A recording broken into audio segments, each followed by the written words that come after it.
Kung mapapasin na kasi natin talaga minsan di pagkakataon na masaya tayo sa mga gathering talaga.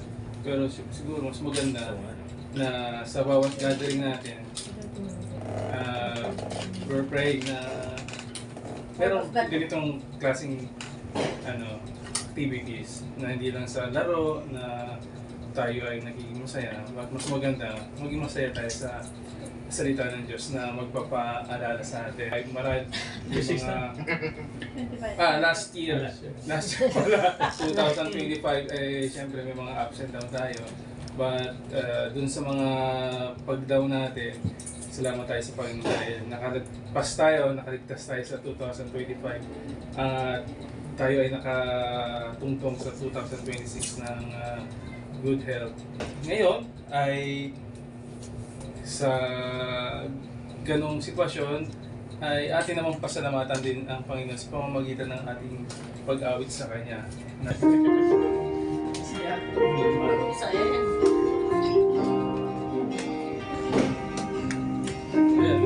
Sa pamamagitan ng awit, i-meditate natin talagang tayo nagpapasalamat sa Diyos. Ibuti mo, Panginoon,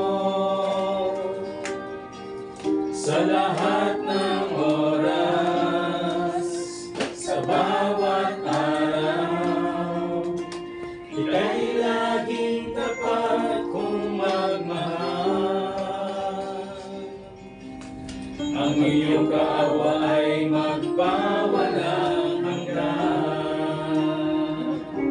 Pinupuring sinasamba kita, dakilang Diyos at Panginoon.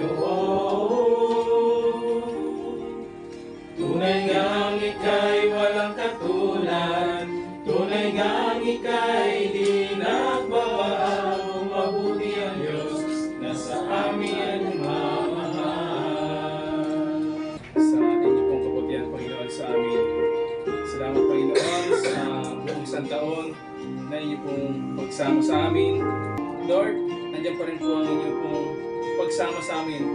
Nandiyan pa rin, Panginoon, ang inyo pong pagpapadama ng pagmamahal sa amin. Panginoon, sa inyo pong butong anak na si Kristo Jesus na siyang nabayubay sa krus ng Kalbaryo, na miligtas sa kapahamakan, Panginoon. Salamat dahil isa po kami na nakatanggap ng dakilang regalo na yan. Ang kaligtasan na ipatuloy pong pinagkaloob sa amin. Maraming salamat sa pangalan ni Jesus. Amen. Onward. Ano ang pinakamagandang bagay na naganap at nangyari sa buhay mo, sa tanang buhay mo, sa buong buhay mo? Mission, kaligtasan. Yan. Nabuhay. Kaligtasan din. Ligtas. Grateful. Salvation. Salvation.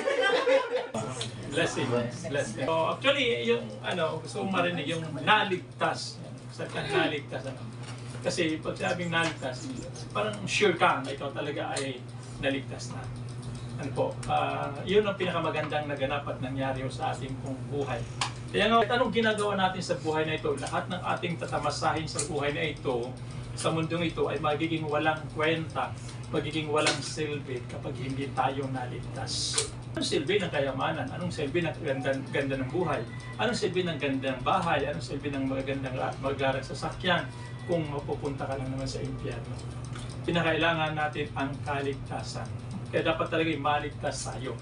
Yun ang pinaka-foundation talaga ng buhay. Lahat tayo ay nararapat na maligtas. Tayo mismo ang tatanungin, are we sure?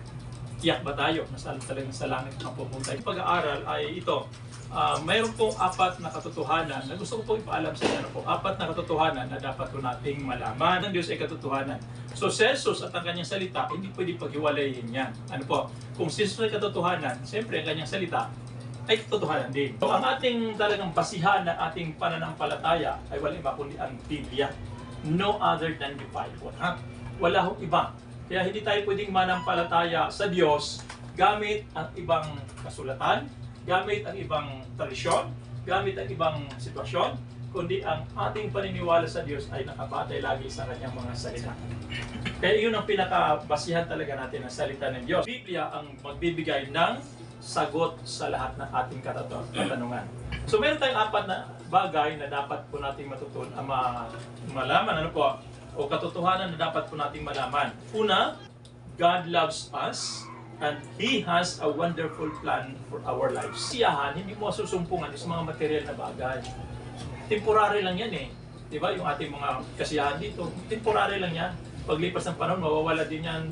Ano po, pero ang totoo talaga na gusto ng Panginoon sa atin, yung tinatawag natin na abundant and satisfied life. Yung pangalawang katotohanan. Number 2, sin separated us from God, thus destroying God's land. Ang kasalanan ang siyang naghiwalay sa atin sa Diyos. Ang plano dahil saan? Dahil sa kasalanan. Sabi ng Romans 3:23, ang lahat ay nagkasala at walang nakaabot sa kaluwalhatian ng Diyos. Pangatlong katotohanan, Christ is God's answer to our sin problem. Ang Diyos. Ako ay lumalapit sa iyo na isang makasalanan. Humihingi pa ako ng tawad sa lahat ng kasalanan na aking nagawa. Simulan na ako'y maliit pa hanggang sa oras na ito. Panginoong Hesus, binubuksan ko ang aking puso at ako ay sumasampalataya sa inyo. Ikaw lamang ang namatay sa krus ng Kalbaryo upang ako'y tubusin sa aking mga kasalanan. Panginoon Hesus, tinatanggap kita sa aking buhay bilang Panginoon ko at sariling tagapagligtas. Mula ngayon, kayo na po ang maghari sa aking buhay. Salamat po sa kaligtasan na pinagkaloob mo sa akin. Salamat po sa buhay na wala hanggan. Ang lahat ng ito ay dalangin ko sa pangalan ni Jesus. Amen.